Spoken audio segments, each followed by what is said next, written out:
Yeah, well, I certainly experienced that when my health broke down. And the reason for that was that I not only did I get sick, my life fell apart because I couldn't do anything that I used to be able to do. I couldn't listen to music. I couldn't read. I couldn't write. I couldn't think. I couldn't do any of the, because everything that I had done was complex and difficult, all the things that I engaged in. And what I did realize was that that left me vulnerable on a certain front, because if I wasn't in peak health, let's say, I wouldn't be able to do those things. And so, I mean, that's why I'm walking now, for example. You know, I said I walk 6 miles a day, and I do that every day. And it's very simple. And I've played a lot of ping pong, and I've always liked that, but I never played that much, but I liked that. And there is some utility in having things around that are rewarding and good for you, that are less complex. I would say, though, that with regards to the conflict between, let's say, you know, miserable wisdom and happy ignorance, is that there's different forms of rewards to be found in different places. You know, you can think about this even in terms of personality. One major personality dimension is extroversion. And the reason for that is that we have a pleasure circuit and activation of the circuitry that's associated with extroversion. And drugs like cocaine and amphetamines activate that circuit.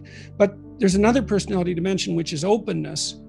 And openness is the creativity dimension, and there's pleasure to be derived from that as well. And so that's philosophical exploration and literary experience. And I suppose when you go to a movie, you experience a blend of those two things, especially if it's a rather complex movie. So there's different forms of engagement or pleasure to be found, and some of them are more akin to happiness, and some of them are more akin to meaning. And sometimes they come into conflict, but I think, all things considered, they work best when they're working together. And I do strive diligently to, and I think that this has really been brought home to me. You know, look, I couldn't sit down. I literally couldn't sit down for almost a year.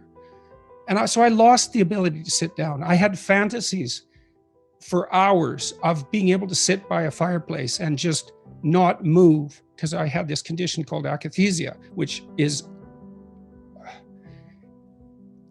I learned how valuable it is to be able to sit down. And now when I sit down and nothing is happening, I'm taking stock of that and noticing what an unbelievable gift that is. And it is really useful to maintain your ability to see what you have that you've taken for granted, because you can lose everything. You can lose things you don't even know you have. I had no idea that you could ever lose the ability just to sit down. But you can. I wouldn't recommend it. So I'm more appreciative, I would say, of simpler things than I was. I'm more appreciative of other people than I was. I'm probably more grateful, all things considered, than I was. And hopefully that will continue developing. I have no contempt for happiness. You know, I tell people, don't pursue happiness, pursue meaning. And I think that's true. But if happiness comes along, it should be welcomed. And if you're ever somewhere where that's happening, you should notice it and be grateful for it and enjoy it. And that's for sure. I'm told that my overanalyzing is a double-edged sword, but I'm suffering from being this way. Yeah, well, you're probably, you know, high in openness, and maybe you're very verbally intelligent, so you're pretty much stuck with that. Maybe you've got a bit of mania to you too, and I don't mean that in a negative sense. I find relief when I drink alcohol, smoke, or take certain drugs because it slows down my thought process. How can I use my overanalysis to my advantage? Well, I would say find yourself a difficult cognitive problem to solve. You know, pick a challenge. But, you know, you also might consider talking to someone. You find relief when you drink alcohol. That might be an indication that some of what you're overanalyzing isn't so much a consequence of excess cognitive power, but an excess of high negative emotion. And so that would be illustrated in, say, high trait neuroticism. We're going to release the Big 5 aspect scale here later this month, and you'll be able to take that, and it'll give you a pretty good detailed description of your personality. And there's 2 dimensions of neuroticism, withdrawal and volatility. And, you know, if you're overanalyzing because you're what do you call that? Ruminating. That can be a consequence of high levels of anxiety. And the reason I'm suggesting that is because you said you find relief when you drink alcohol, and alcohol is a very powerful anxiolytic agent, anti-anxiety agent. And so lots of people who have high levels of anxiety do ruminate, and so overanalyze, let's say, and they find relief when they drink because alcohol is a primary anxiolytic, like Valium, like benzodiazepines and barbiturates. So the fact that alcohol gives you relief probably indicates that some of what's driving your overanalysis is anxiety. And then you could, exercise can really help with that. I would also recommend, this is something really to think about, I don't know what your eating habits are like or your sleeping habits, but if you are an anxious person and that's manifesting itself in, say, neurotic overanalysis, there's 2 things you can do very rapidly, 3 things really, that will help quell that. 4 things even. Number 1, get up at the same time every day. And I would recommend in the morning because that's when people generally get up, and it's good to do what everyone else does unless you have a good reason not to. Number 2, eat a large breakfast, right? Keep it carbohydrate light. You know, don't eat toast and and Fruit Loops. That's not going to do the trick.